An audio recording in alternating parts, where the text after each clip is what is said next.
Hi friends, Miss Kyla here. Today I'm going to be reading The Spooky Tale of Prewitt Peacock. And we also have a visitor listening to our story. Can you guys see him up there? There's a peacock sitting right on top of the chicken coop. Alright. Prewitt was a wild peacock who lived far out in the jungle where most wild peacocks live. However, Prewitt was not as proud as a peacock, for he had nothing at all to be proud of. A peacock's great pride is in his glorious tail with all the beautiful blue-green eye spots. Prewitt's tail was no more than a few scraggly feathers with only 2 eye spots. He was indeed sad, and he had a sad tail. Phineas was the proudest of the peacocks, but then he had the most fanciful tail with more beautiful eye spots than the others, so he was naturally the leader of the flock. Wherever they went, Phineas always strutted proudly at the head of the procession with his tail fanned out in true glory. Last, and by far the least, came Prewitt, with his scraggly tail dragging behind him. But when it came to facing a tiger, the other peacocks were not one bit better than Prewitt. They were all equally scared.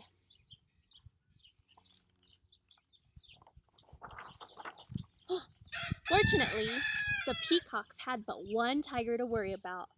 That was Travis, a scrawny, toothless old fellow. Other tigers had better things to do than chase peacocks and end up with a mouthful of feathers. But toothless old Travis could no longer afford to be choosy. He was down to such small game as toads and tadpoles. To him, a peacock would be a fancy feast, if he could ever catch one. For such an old cat, he was pretty spry and ever so sly. So the peacocks always kept an eye cocked for old Travis. The second he made his leap, they took off like a shot to go fluttering into a treetop. It was always a close call. Once the peacocks had recovered from their fright, the first thing they did was check their tails for fear that they might have lost a feather. Losing a tail feather was always heartbreaking for a peacock. Prewitt's scraggly, nothing of a tail was something he would never need to worry about. At least, so he thought. But then, Prewitt was in for a surprise. His tail had more growing to do, much more. One day, he noticed that the eye spots had doubled in size, and fierce black eyebrows had sprouted just above them. And yet, that was not the end of the tail. It continued to feather out. Before long, a jagged mouth appeared just below the enormous eyes. And finally, out sprang a pair of feathery arms with wildly clutching claws. Oh, look, we have a visitor. Hi, Cheerio. My tail has gone wild, exclaimed Prewitt. It's turned into a green-eyed monster. What a terrible tale.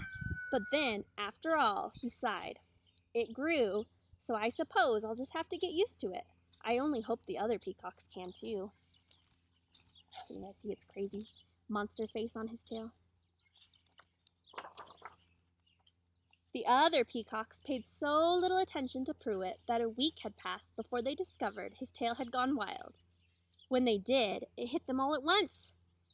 They let go with such terrified shrieks they could be heard all the way to Mandalay. It took 10 minutes for Phineas to settle them down. Then in a fury, he turned to Prewitt.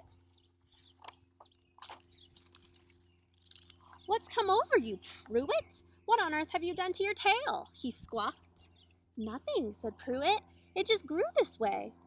That thing is downright spooky, said Phineas.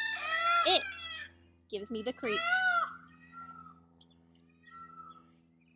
It gives me the creeps too, said Prewitt. But what can I do? Keep it to yourself, said Phineas. Hold it down. Living out here in the jungle is scary enough without that spooky tail of yours popping up. I wonder how Prewitt's feeling right now. Keeping his tail down was no problem for Prewitt. Since he was not the least bit proud, letting his tail drag on the ground had been a long-time habit. But this was an entirely different and not one bit droopy tail. It was springy. One afternoon, to Prewitt's surprise, up it sprang. And there was Phineas. And Phineas was furious. Prewitt, he shrieked. But, stammered Prewitt, it's nothing but a bunch of feathers. It can't hurt anyone. Feathers or not, Phineas said, it scares the wits out of us. So you either need to get rid of that tail or leave the flock. Take your choice and let me know, first thing in the morning. When Prewitt settled down to roost for the night in a treetop, his head was in a whirlwind. As awful as it is, he thought, my new tail is better than no tail at all. Yet if I keep it, I must leave the flock and go wandering off all alone. Either way would be very sad, so I better sleep on it and decide in the morning. As Prewitt slept, he had crazy dreams. Out of a swirling mist came a teary-eyed elephant with no trunk, then a sad, long-faced giraffe with no neck, followed by a sheepish-looking camel with no humps, and finally a pitiful peacock with no tail. It was Prewitt, and close behind were other peacocks, all laughing at him. As the laughter exploded into wild cackling, the tailless peacock suddenly turned into a lizard and slithered under a rock. The birds are noisy today. The next morning, Prewitt awakened in a cold sweat. After checking his tail feathers to make sure they were all there, he fluttered down to the ground to join the flock. Well, said Phineas, have you decided? Do you go? Or does your tail go? We're both staying, said Prewitt. So there. Oh, no, you don't, cried Phineas. Come on, everyone, grab a feather and off with his tail. As the peacocks closed in with beaks snapping at Prewitt's tail, he whirled about and took off through the jungle. The chase was on.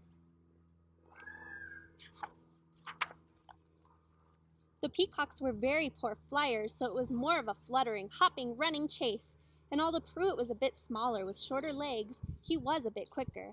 By zigzagging in and out through the trees and darting under bushes and ferns, Prewitt managed to dodge his pursuers. But try as he might, he couldn't shake them. The peacocks kept right on his tail. Finally, in desperation, he headed for the open field.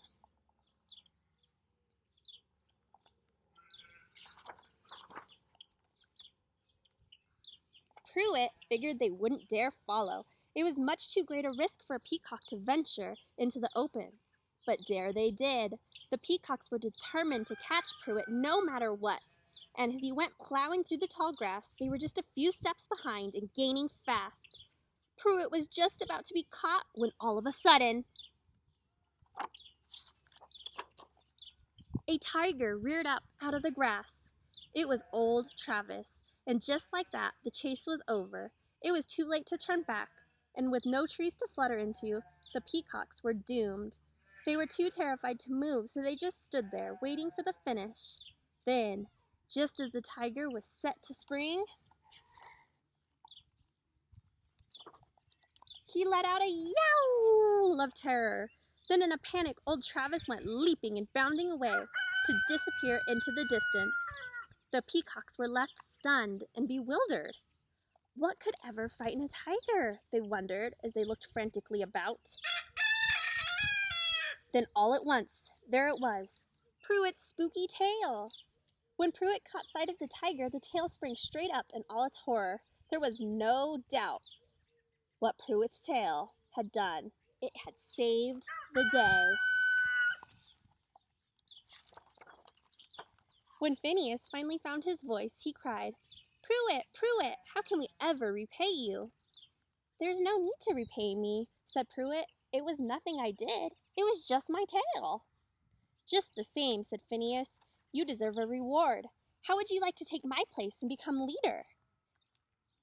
Yes, yes, cried all the other peacocks, ever so proud. Oh no, said Prewitt. I'm not bossy enough to be the leader, I don't think. Besides, I'd rather wander about just as I please. Then would you mind if we tag along? Asked Phineas, just to keep you company. I don't mind at all, said Prewitt. Tag along if you would like. From that day on, whenever Prewitt went with other peacocks, they all followed close behind, very close, and with so many faithful followers, Prewitt finally agreed to be their leader. they were behind him 100%.